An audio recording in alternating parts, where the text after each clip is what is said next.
বেশ কিছুদিন ধরে এখানে উৎপীড়ন অত্যন্ত চরমে পৌঁছেছে।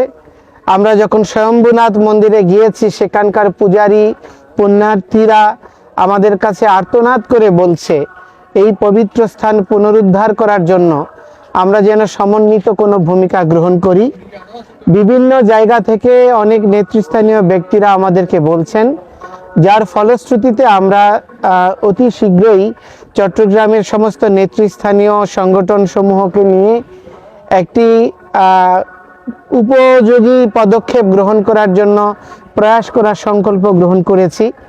তো আমার যেই দুটো জিনিস অত্যন্ত গুরুত্বপূর্ণ মনে হয়েছে, প্রথমত আমাদের এই আন্দোলনের উদ্দেশ্য হওয়া উচিত এই পবিত্র ভূমিকে সংরক্ষণের নিমিত্তে এখানকার সমস্ত বাণিজ্যিক স্থাপনাগুলো উচ্ছেদ করা, এবং এটি যদি আমরা করতে পারি, অর্থাৎ ব্যবসায়ীকরণ যদি বন্ধ করা যায়, এবং সর্বোপরি সনাতনীদের সমস্ত ভক্ত জনগোষ্ঠীর সম্মিলিত প্রচেষ্টায় সরকারের সহযোগ নিয়ে, যেহেতু এই পবিত্র স্থানকে কেন্দ্র করে রাষ্ট্রের অনেক রাজস্ব আসে, অনেক পর্যটক পুণ্যার্থীগণ আসেন দেশ বিদেশ থেকে, সরকারের সহযোগিতা নিয়ে এবং এখানে যে শ্রাইন কমিটি রয়েছে সেখানে বিচার বিভাগের আমাদের জেলা জজ মহোদয় সহ নেতৃস্থানীয় ব্যক্তিবর্গরা রয়েছেন, সকলের একটি সমন্বিত প্রচেষ্টার মাধ্যমে এখানে এই বাণিজ্যিকীকরণ বন্ধ করা খুব কঠিন বিষয় নয়।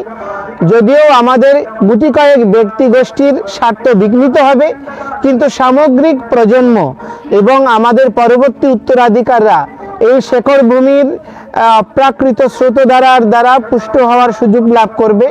এই জন্য আমি সকলকে অনুরোধ করব এই বাণিজ্যিকীকরণ বন্ধ করা এবং নিরাপত্তার জন্য এখানে কিছু প্রয়োজনীয় পদক্ষেপ এবং একটা ফান্ড বিল্ড আপ করা, এবং সর্বোপরি যে সমস্ত স্থান স্বয়ম্ভূনাথ মন্দিরের, আমাদের ভৈরব মন্দির এবং শঙ্কর মঠের স্থান সমূহে আমাদের যতটুকু উপযুক্ত পরিকাঠামো রয়েছে, আধ্যাত্মিক পরিবেশ রয়েছে, সেই এরকম পরিবেশ স্বয়ম্ভূনাথ সহ মধ্যবর্তী স্থানসমূহে নিশ্চিত করা এবং সীমানার ডিমার্গেশন করা এই পবিত্র ভূমির, এবং এখানে উচ্ছৃঙ্খল অথবা যারা অধ্যাত্মকামী নয়, যারা পুণ্যার্থী নয়, তাদের প্রবাহ বন্ধ করা।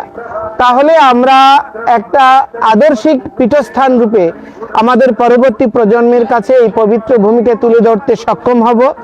তো আমার মনে হয় আমরা প্রায় সময়ের শেষ পর্যায়ে এসে উপনীত হয়েছি।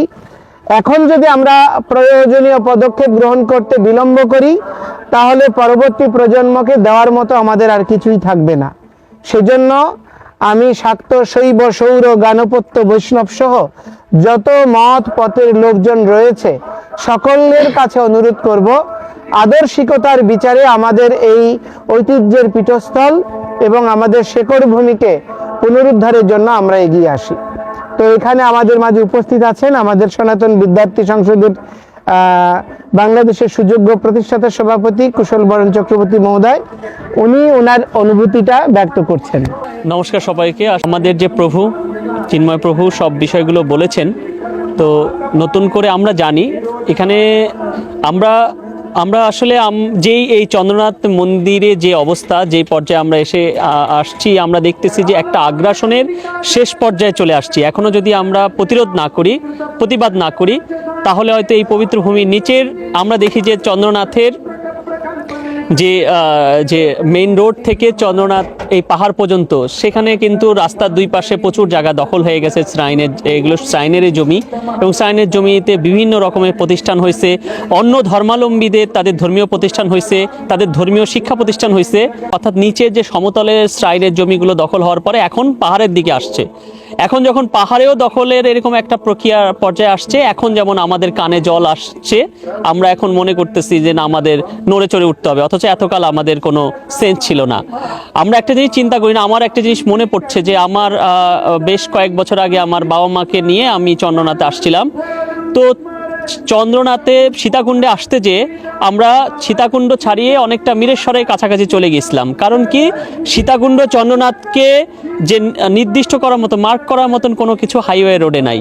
তাহলে আমরা হাইওয়ে রোডে দূর থেকে দেখা যায় চন্দ্রনাথের মতন এত বড় একটা তীর্থস্থান, এত বড় একটা দেবী পীঠ, যে হিন্দু সম্প্রদায়ের সবচেয়ে বড় একটা আমাদের তীর্থস্থান, সেইখানে মেইন হাইওয়ে রোডে কিছু নেই। এ বিষয়ে এর চেয়ে লজ্জার আর কিছু কি হইতে পারে। এবং আমরা দেখি যে সেখানে এই চন্দ্রনাথে উঠতে যে সেখানে পথে একটা গেট ছিল, সেই গেটটি কিন্তু আমরা যেটা আমাদের পূর্ববর্তীদের থেকে শুনেছি যে এই গেটের উপর একটা শিবের মূর্তি ছিল, সেই শিবের মূর্তি ভেঙে সেখানে পরে পদ্মের মূর্তি বসানো হয়েছে, কারণ শিবের মূর্তি থাকলে নাকি নিচ দিয়ে যাতায়াত করা যাবে না। যে সম্পত্তিটা দেবত্ব সম্পত্তি, দেবতার সম্পত্তি, হিন্দু সম্প্রদায়ের সম্পত্তি, সেইখানেও মানে শিবের সম্পত্তিতে শিবের মূর্তি থাকতে পারবে না। এর চাইতে মানে ভাবা যায় বিষয়গুলো। এবং যখন যারা আপত্তি করছে, আমাদেরই কিছু লোকজনরা, আমাদেরই শ্রাইনের লোকেরা, আমাদেরই হিন্দু নেতৃবৃন্দর সাথে সাথে ওই শিবের মূর্তি সরিয়ে শিবের ওখানে একটা পদ্মের মূর্তি বসাইছে। আপনারা দেখেন যে সেই পদ্মের মূর্তিওয়ালা যে সেই গেটটা, এখন বর্তমানে সেই গেটটিও নেই। যেই গেটটি নিচে ছিল, শুনেছি কি ওখানে যে বাংলাদেশ ভারতের যে মুক্তিযুদ্ধের স্মারকী হিসেবে যে স্মৃতিস্তম্ভ হয়েছে, ওইটা হওয়ার পরে নাকি আবার নতুন করে গেটটা হবে, কিন্তু এরপর ওইটা তো অনেক আগে উদ্বোধন হয়ে গেছে, কিন্তু এই গেটটা আমরা আর দেখি নাই। তো এরকম অসংখ্য বিষয় আমি দেখি। এটা যদি আমি যদি এখন থেকে বলা শুরু করি, আমার সেই মানে বৈষ্ণব কবিদের ভাষায় বলতে হয় যে রজনী হোসনে অবসান, মানে রজনী অবসান হয়ে যাবে, তাও আমার কথা শেষ হবে না। এখানে এত দুঃখের কাহিনী। তো খুবই দুঃখজনকভাবে এখানে যেভাবে যে ষড়যন্ত্র চলতেছে, যেই ষড়যন্ত্রের সাথে বহু মানুষ জড়িত, বহু নেতৃবৃন্দ জড়িত, নেতারা জড়িত। এবং এই যে আজকে মন্দিরের আপনারা দেখবেন যে পাহাড়ে যে দোকানগুলো হয়েছে, সেই দোকানগুলো অন্য ধর্মাবলম্বীরা এবং অন্য ধর্মাবলম্বী কারা বিশেষ গোষ্ঠীর এবং খুব মানে নেতা পর্যায়ে, নেতৃত্ব পর্যায়ে আমরা ভোট দিয়ে যাকে নেতা বানাই, সেই ব্যক্তিদের পোষ্যভিত্তরা তারাই ব্যাকে থেকে এই সমস্ত দোকানগুলোকে বরাদ্দ দিছে। তাহলে এরকম যদি অবস্থা হয়, তাহলে কি হইতে পারে? তো আমি এখানে অনেক কথা, আর চন্দ্রনাথের আমি স্থানীয় সীতাকুণ্ডের মানুষের সাথে কথা বলে যেটা বুঝছি, তারা সবাই এর নামে এ অভিযোগ দেয়, ওর নামে ও অভিযোগ দেয়, কিন্তু কেউ স্পেসিফিক কথা বলে না। কারণ কি, দেখলাম যে যারা নেতা আছে তারা সবাই এই চন্দ্রনাথ থেকে কিছু না কিছু সুবিধা ভোগকারী। দেখা যায় ওই শ্রাইনের জমি যেমন অন্য ধর্মাবলম্বীরাও যেমন ভোগ করছে, এরাও ভোগ করছে, এই কারণে এরাও কথা বলতে পারে না, মন খুলে কথা বলতে পারে না। কিন্তু এরা যদি আজকে এই যে আমরা দূর থেকে এসে আমরা এগুলো নিয়ে কথা বলতেছি, কিন্তু স্থানীয়রও যদি জায়গা ওঠে, এখানে অনেক হিন্দু নেতৃবৃন্দ আছে না, বড় বড় হিন্দু সাংবাদিক আছে যারা নেতৃত্ব দেয়, এবং অনেক বড় বড় পর্যায়ে মানুষের আছে, তারা যদি এই জায়গায় জেগে ওঠে, তারা যদি সক্রিয়ভাবে এগুলো নিয়ে কথা বলে, তাহলে তারাই তাদের সমস্যার সমাধান করতে পারে। কিন্তু একটা মানে একটা অজানা, একটা অদৃশ্য একটা কারণে তাদের সবাই মানে গোপনে গোপনে কথা বলে, এবং সবাই যার সাথে আমি যখন কথা বলি তখন দেখি যে সে ধোয়া তুলসী পাতা, অন্য আরেকজন দোষী। ওই দোষী ব্যক্তির সাথে কথা বললে দেখা যায় সে ধোয়া তুলসী পাতা, আরেকজন দোষী। তার কাছে গেলে পরে এরকম ভাবে একটা চক্রাকারে আমি দেখতেছি বিষয়গুলো, অর্থাৎ আমরা কনফিউজ হয়ে যাচ্ছি। তো এই কারণে আমরা চাই, এটার জন্য চট্টগ্রামে আমরা সর্বাত্মকভাবে একটা আমাদের আন্দোলন দরকার। আমরা জেলা জজ এটা যেহেতু দায়িত্বে আছেন, তিনি সম্মানিত ব্যক্তি, আমরা হিন্দু সম্প্রদায়ের পক্ষ থেকে তার সাথে আমরা দেখা করব, তাকে স্মারকলিপি দেব, এবং এর জন্য যত কিছু করা দরকার, যা কিছু করা দরকার, যেখানে যাওয়া দরকার সেখানে আমরা যাব।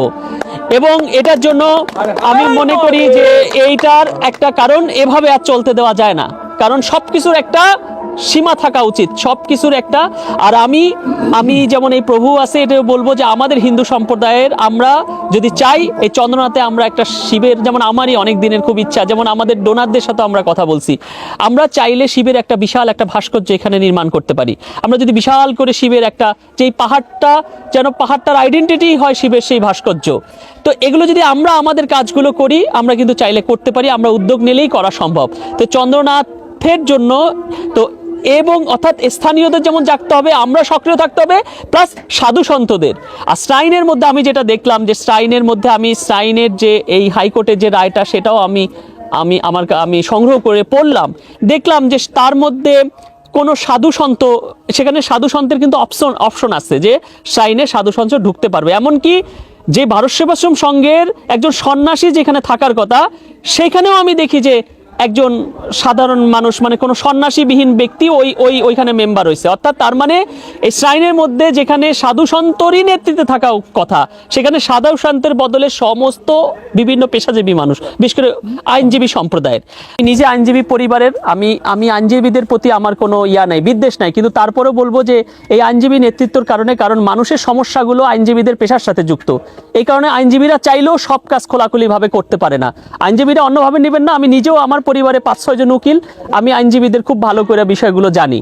তো এই কারণে এই আইনজীবীদের হাত থেকে আমার মনে হয় শ্রাইনকে রক্ষা করা, এটা সাধু সন্তের হাতে যদি আমরা দিতে পারি তাহলে এটা টিকে থাকবে, আর না হলে এটা টিকে থাকবে না।